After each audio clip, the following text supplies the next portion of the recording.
खबर सगड़ी आजमगढ़ से है। जीनपुर कोतवाली के अंतर्गत गोरखपुर मुख्य मार्ग पर स्थित मेहनासपुर ग्राम सभा में 50 करोड़ रुपए की बेसकीमती 14 एकड़ भूमि पर नीलामदार बनामेदार के बीच में लगभग 6 दशक से विवाद चल रहा है। अपर जिला जज आजमगढ़ ने किसानों की याचिका पर संज्ञान लेते हुए मामले के निस्तारण तक दोनों पक्षों को यथास्थिति बनाए रखने का आदेश दिया है।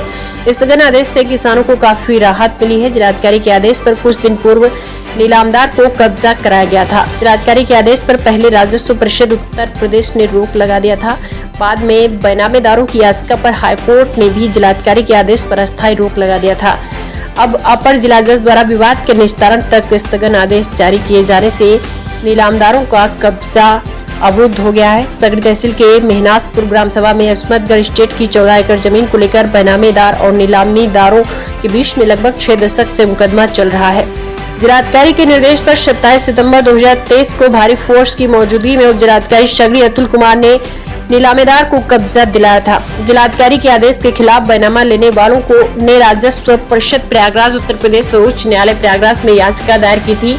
एक सप्ताह के अंदर ही राजस्व परिषद ने जिलाधिकारी की कब्जा देने के आदेश पर स्थगन आदेश पारित किया था। उच्च न्यायालय प्रयागराज ने भी जिलाधिकारी के आदेश पर रोक लगा दी।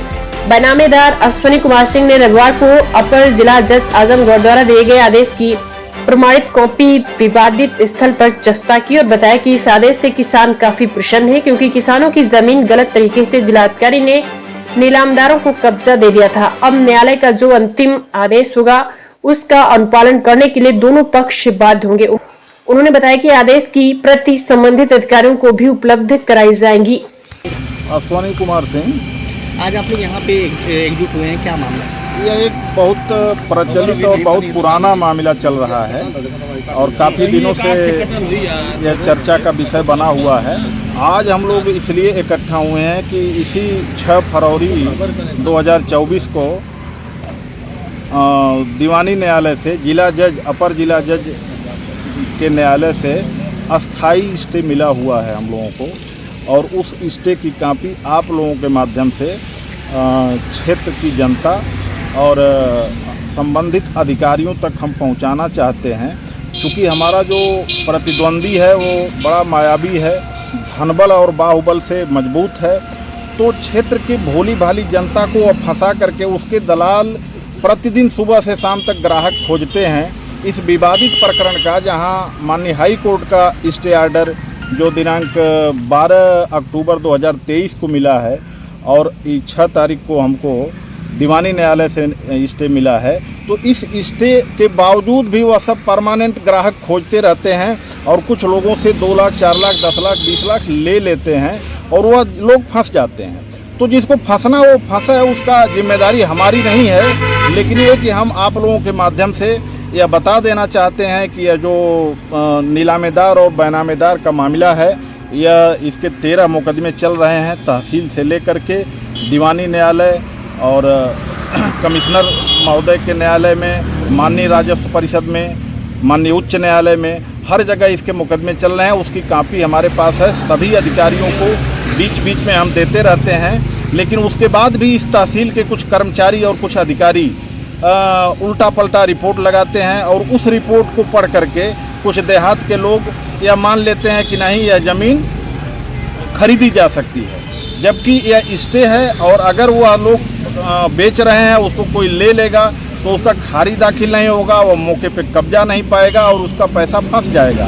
हम केवल यही बताने के लिए आज बिल्कुल शांतिपूर्ण तरीके से, जो हमारे किसान हैं या गरीब लोग हैं और किसी तरह से मिल करके अपने मुकदमे को देख रहे हैं, बिल्कुल शांतिप्रिय तरीके से, बिल्कुल नियम संगत तरीके से अपनी बात को न्यायालय के समक्ष रख रहे हैं, अपनी बात आवश्यकता पड़ने पे पुलिस और प्रशासन के समक्ष रख रहे हैं। कहीं कोई किसी तरह का कानून तोड़ने का काम हम लोगों के द्वारा न किया जा रहा है, न किया जाएगा। क्योंकि इस बात का अपने क्षेत्र की जनता को और कुछ दूर दराज के लोगों तक यह बात जानी आवश्यक है कि यह ज़मीन विवादित है।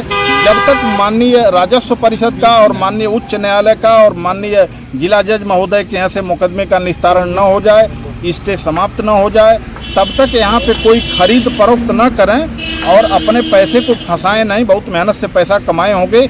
यहाँ पे हम यह बता देना चाहते हैं कि कम से कम 3-4 करोड़ रुपया इस ज़मीन के नाम पे वो सब ले लिए हैं। दिन प्रतिदिन सुबह से शाम तक तगादा होता है, सब भागते फिरते हैं और परमानेंट ये काम करते रहते हैं कि बस 10 दिन में हो जाएगा, 15 दिन में हो जाएगा, 20 दिन में हो जाएगा।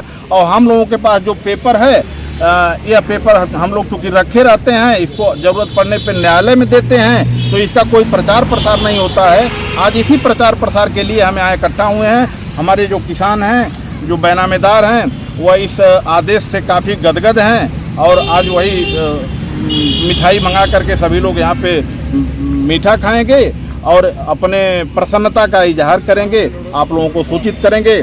और हम चाहेंगे, हम तहसील प्रशासन से, खास करके पुलिस प्रशासन, जिले का, आजमगढ़ जिले की पुलिस का लगातार ईमानदारी से इस प्रकरण में शुरू से हम लोगों को सहयोग मिला है और प्रशासन में जिला तहसील के कर्मचारी इसमें जानबूझ करके तमाम हिला हवाली किए और तमाम गलत रिपोर्ट लगाए हैं। लेकिन अब तो मामला चूँकि हाई कोर्ट और दीवानी न्यायालय से स्टे हो गया है, तो अब कोई दिक्कत नहीं है, क्योंकि योगी सरकार के नाते, सख्त मुख्यमंत्री के नाते, सख्त प्रशासन के नाते, चुस्त दुरुस्त पुलिस व्यवस्था के नाते आज हम लोग इस लड़ाई को लगभग जीत के करीब हम लोग पहुँचे हैं। इसके लिए हम अपने इस प्रदेश के मुख्यमंत्री माननीय योगी जी का आभार प्रकट करते हैं और फिर हम लोग अपनी लड़ाई ईमानदारी के साथ लड़ते रहेंगे। हम अपनी बात समाप्त कर रहे हैं। जय हिंद।